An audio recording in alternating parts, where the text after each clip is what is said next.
इतना झूठा प्रधानमंत्री कहीं देखा?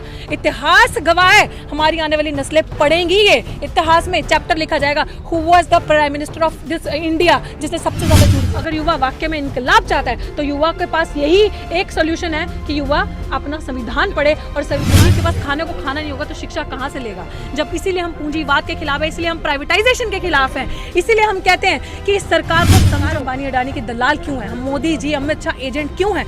जस्ट बिकॉज के सब कुछ बेच देंगे और उनके हाथ में चला जाएगा तो यही जो गरीब है, मजदूर हैं, ये शिक्षा प्राप्त नहीं कर पाएंगे, क्योंकि जब आप शिक्षा प्राप्त करेंगे ना तो आप सवाल लगे चाहे 30 लगे, बट ये क्रांति हम लाएंगे। Don't give us time gap. सैकड़ों मरते हैं, बिल्कुल, that's why we are here.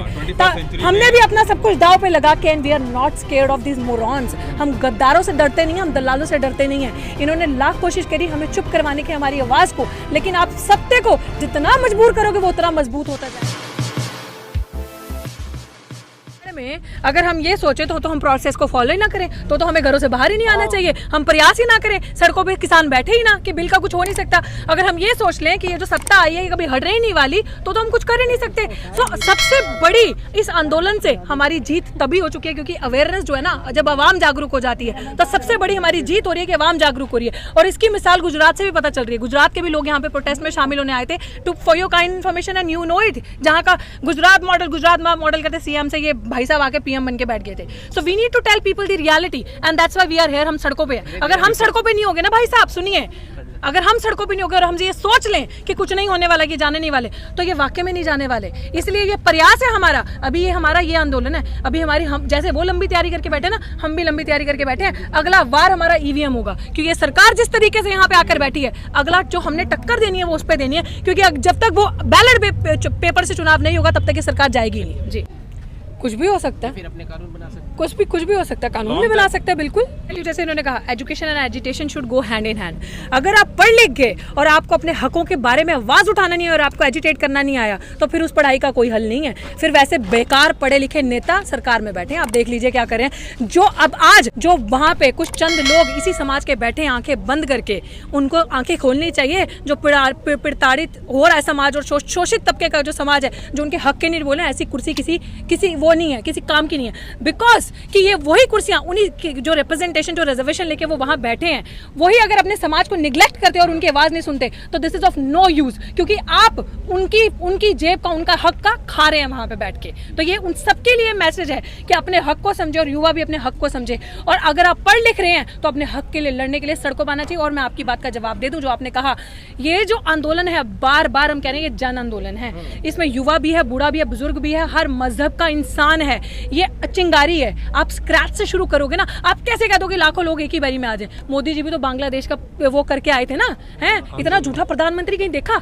इतिहास गवाह है, हमारी आने वाली नस्लें पढ़ेंगी, ये इतिहास में चैप्टर लिखा जाएगा who was the prime minister of this India, जिसने सबसे ज्यादा झूठ बोला, and will be Narendra Modi. कि ये जो हमारे समाज की महिलाएं हैं, उनसे यही रिक्वेस्ट है कि जो आपके लिए संविधान में लिखा है उसको जरूर पढ़े। वाई? बिकॉज टुडे मैं आज इस माध्यम से ये चीज कहना चाहूंगी कि आपको सारे कुकर्म, पखंड, वर्त कब रखना है, नियम यहाँ कब जाना है, भक्ति कब करनी है, अपनी जो आने वाली जनरेशन है उनको आप उसके अंधविश्वास में तो डालते हैं, लेकिन आपको ये नहीं पता संविधान में आपके हकूक की बात कहाँ लिखी है। तो सबसे ये रिक्वेस्ट है कि आज ये समझे कि ये सिर्फ एक मजहब के नेता नहीं थे, ये एक मजहब के वो नहीं थे बाबा साहेब। ये जो इन्होंने महिलाओं के लिए किया, स्पेसिफिकली महिलाएं संविधान पढ़े और अपने हक को समझ के आगे आए और प्रोटेस्ट में हमारे साथ शामिल हो। जी, बिल्कुल पढ़ना चाहिए। अगर युवा चाहता है बदलाव, युवा चाहता है नौकरी, युवा चाहता है रोजगार, युवा चाहता है भगत सिंह का, सिर्फ भगत सिंह की फोटो नहीं लगाना, सिर्फ भगत सिंह का नाम लेके इनकलाब नहीं कहना। अगर युवा वाकई में इनकलाब चाहता है तो युवा के पास यही एक सोल्यूशन है कि युवा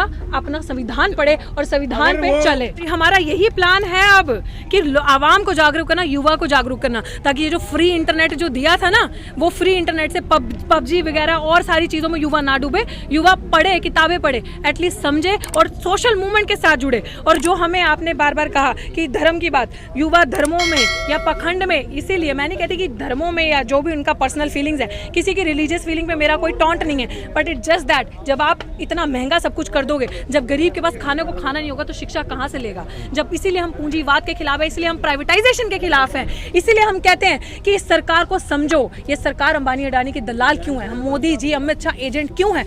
जस्ट बिकॉज के सब कुछ बेच देंगे और उनके हाथ में चला जाएगा तो यही जो गरीब है, मजदूर मजदूर हैं ये शिक्षा प्राप्त नहीं कर पाएंगे, क्योंकि जब आप शिक्षा प्राप्त करेंगे ना तो आप सवाल करेंगे। तो आप सवाल कैसे करेंगे जब आप पढ़े लिखेंगे ही नहीं? आपकी मैं सोच ही बंद कर दूंगी ना। आप सवाल करेंगे ना कि भैया मेरे माँ बाप अभी तक कूड़ा क्यों ढोते हैं, मेरा बाप अभी तक सीवर में क्यों उतरता है। इतना पैसा उस सरकार के पास था, जो प्रधानमंत्री मंगल ग्रह पे या अपनी तस्वीर भेज सकता है। आप मुझे ये बताएं, वो प्रधानमंत्री के देश में अभी भी जो बूढ़े बुजुर्ग या इंसान सीवर में उतरता है, गंदगी पॉटी जो जैसी चीजें या मैला जैसी चीजें अपने हाथ से साफ कर रहा है, ये वो देश है। तो वो बच्चा अगर जागरूक हो जाएगा, सवाल करेगा ना मेरा बाप सीवर में क्यों मरा, एक सेकंड, मेरा बाप सीवर में कब मरा होगा, और ये क्रांति हम लाएंगे, चाहे 20 लगे चाहे 30 लगे, बट ये क्रांति हम लाएंगे। Don't give us time gap, सैकड़ों मरते हैं बिल्कुल, that's why we are here.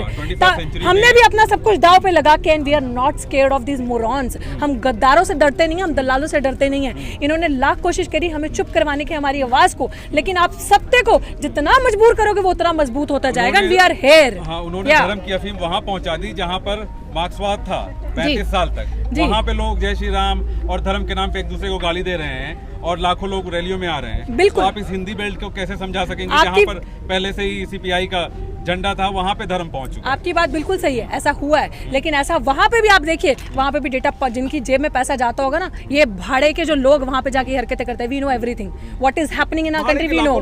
हाँ, एक सेकेंड, भाड़े के इतना पैसा जब आप बहा सकते हो, ऐसे ही पैसा जाता है जी, हैं जो इतने बड़े बड़े कॉर्पोरेट घराने वाले लोग जो पैसा लेके बाहर भाग जाते हैं, क्या वो वापस नहीं भेजते होंगे? हैं, एयरपोर्ट पे जाओ भाई, एयरपोर्ट पे जाओ, चेकिंग, इतना चेकिंग होता है, इतनी चेकिंग होती है कि आप 10 कदम आगे जाना 10 बारी आपकी चेकिंग होगी। एक सेकंड, सेफ्टी की बात, अच्छा आप 2-3 लाख रुपए लेके ट्रैवल करके दिखाइए, पूछेंगे इतना पैसा कहाँ से? जो करोड़ों की संपत्ति लेके भाग गए यार, कैसे भाग गए? मजाक मूर्ख समझ रखे हो क्या?